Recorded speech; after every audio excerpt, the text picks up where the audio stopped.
మనకి తగ్గట్టు సమస్యలు మారుతూ ఉండొచ్చు, కానీ అన్నిటికీ సొల్యూషన్ కొత్తగా ఆలోచిస్తూ ఉండాలి. That is marketing.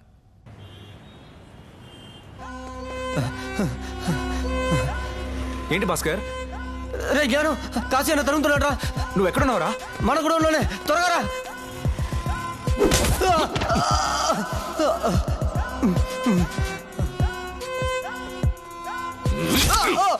అయ్యో అన్నా, ఏంటన్నా? ఏంటి రే భాస్కర్!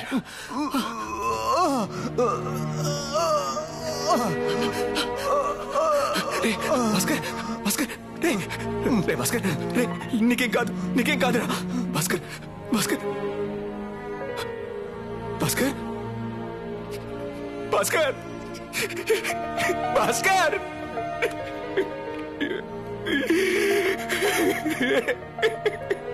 అన్నా, మన భాస్కర్ అన్న. రే రే కాశీ,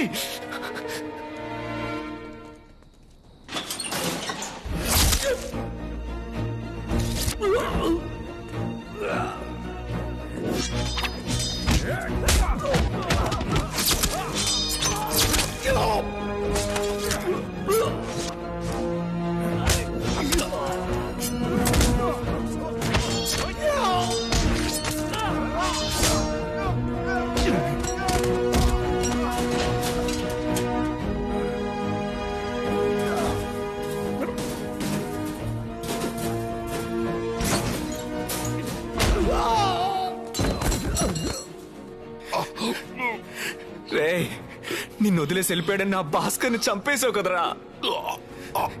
అందరినీ చంపడమే పనిగా పెట్టుకున్నావుగా, ఇప్పుడు నువ్వు అనాథ శవంగా చావరా చావరా. ఇదిగో కాసేపట్లో తలుపులు బద్దలు కొట్టుకుని లోపలికి వచ్చేస్తారు, వచ్చి నిన్ను పోగులెడతారు. నువ్వు చచ్చిన తర్వాత మేమెవరం కూని కోరలం కాదు, కష్టాన్ని మాత్రమే నమ్ముకున్న కూలోళ్ళ నిరూపిస్తావురా, నిరూపిస్తావు. ఇన్నాళ్ళు డబ్బు కోసం అశుద్ధాన్ని తిన్న నీచమైన కుక్కవే కదరా నువ్వు. ఇంకా ఎందుకు బతుకున్నావు? చావరా చావరా చావరా. భాస్కర్ని చంపింది నేను ఒక్కడనే కాదురా, నువ్వు కలిసే చంపావు. రేయ్ ఏమంటున్నావురా? భాస్కర్ అసలు చంపమన్నదే మీ యజమానేరా. ఇద్దరికి ఒకే యజమాని, ఇద్దరం ఒకే పనే చేస్తున్నాం. ఏంటి చూస్తున్నావు? నీ కంపెనీ వస్తువుని వీధి వీధి తిరిగి అమ్ముతున్నావే, ఏంటో తెలుసా? విషానికి సమం. అందరికీ విషాన్ని నమ్మి చంపుతున్నావురా, నీకే తెలియకుండా. నాకు నేనెవరిని చంపుతున్నాను, ఎందుకు చస్తున్నానో తెలుసు, కానీ నువ్వు ఎవరెవరిని చంపుతున్నావో, నిన్నెవరు చంపబోతున్నారో నీకు తెలియదు. నీ కంపెనీ విషాన్ని అమ్ముతుందట, దాన్ని అడ్డుకోవడానికి కస్తూరిని ఎవరితో కేసేస్తుందట, దానికి సాయం చేయడానికి ఆధారం కోసం వెళ్ళాడట. రే వాడి ఫోన్ తీ. జయరామ్, ఈసారి నువ్వు తప్పించుకోలేవా? నిన్ను నీ కంపెనీని ఊరికే వదిలిపెట్టను. నీ యజమాని కోసం నేనాన్ని చంపుతానట. కాసే మీ కంపెనీ కోసం నేను చంపితే అంతకుండి, అదే కంపెనీ వస్తువుని అమ్మి నువ్వు చంపితే పనోడివా? ఇద్దరం ఒకే పని చేస్తున్నావురా, కానీ నాకు కిరాయి ఇస్తున్నారు, నీకు జీతం వేస్తున్నారు. నేను కిరాయి గోండానైతే మరి నువ్వేంట్రా అంతకన్నా నీచమైన కిరాయి గోండావి. నేను డబ్బు కోసం అశుద్ధాన్ని తినేవాడినైతే నువ్వు అదే డబ్బు కోసం అశుద్ధాన్ని తింటున్నావురా.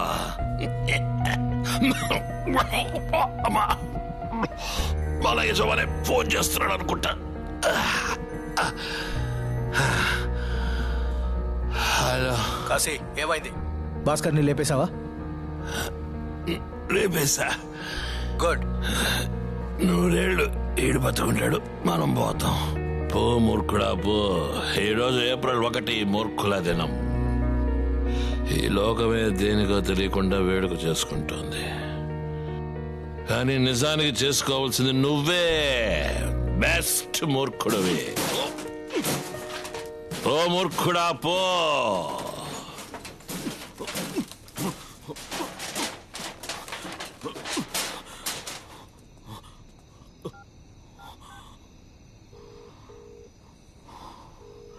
సార్ నేను వచ్చేలోపే భాస్కర్ని కాశీ లేపేశాడు సార్. ఎలా మిస్ చేసావు? సాఫ్రాన్ కంపెనీ సేల్స్ లో మాత్రమే నెంబర్ 1 కాదండి, వాళ్ళు తయారు చేసే ప్రొడక్ట్స్ లో కెమికల్స్ ని కలపడంలోనూ నెంబర్ 1.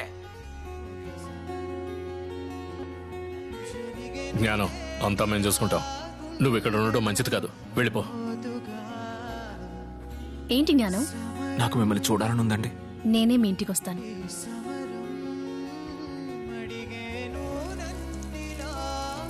నీ కంపెనీ వస్తువుని వీధి వీధి తిరిగి అమ్ముతున్నావేంటో తెలుసా?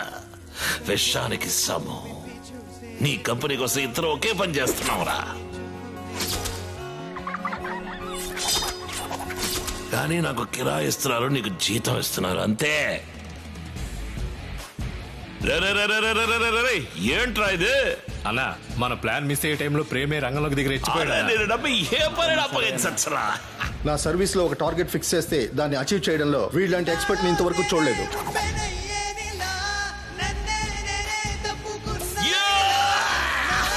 మన పిల్లలు బాగా చదువుకోవాలి, మంచి ఉద్యోగాలు చేయాలి, జీవితంలో అందరూ పైకి రావాలి. ఇకపై మన ఇంట్లో ఒక్కరు కూడా కిరాయి గుండా కాకూడదు.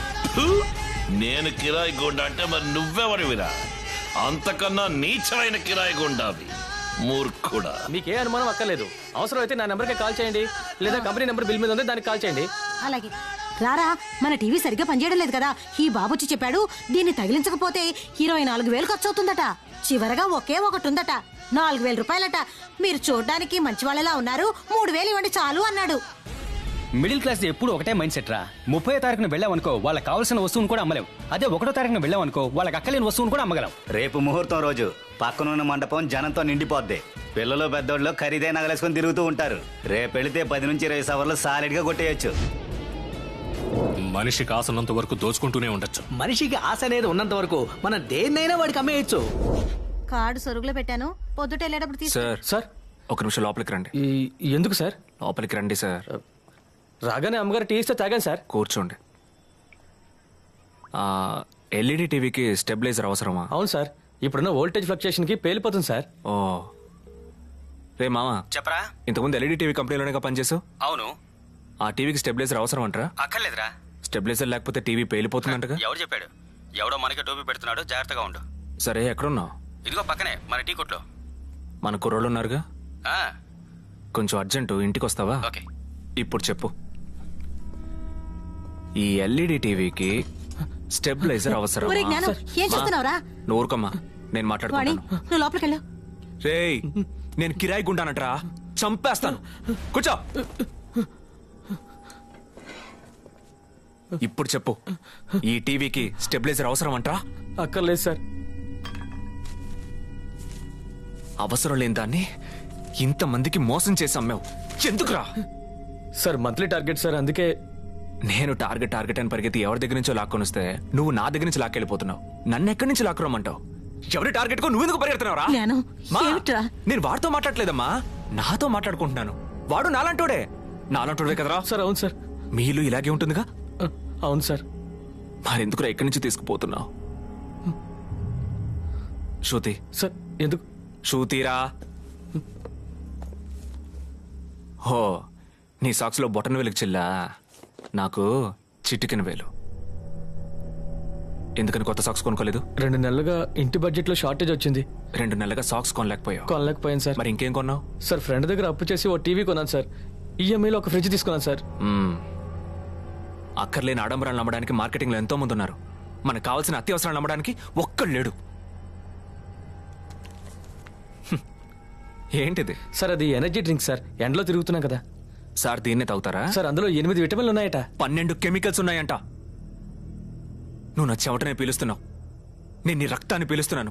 ఇది విషం అంట, దీన్నే నేను అమ్ముతున్నాను. రేయ్, ఏమైందిరా? సారేరా, ఎల్ఈడి టీవీకి స్టెబిలైజర్ అమ్మారు.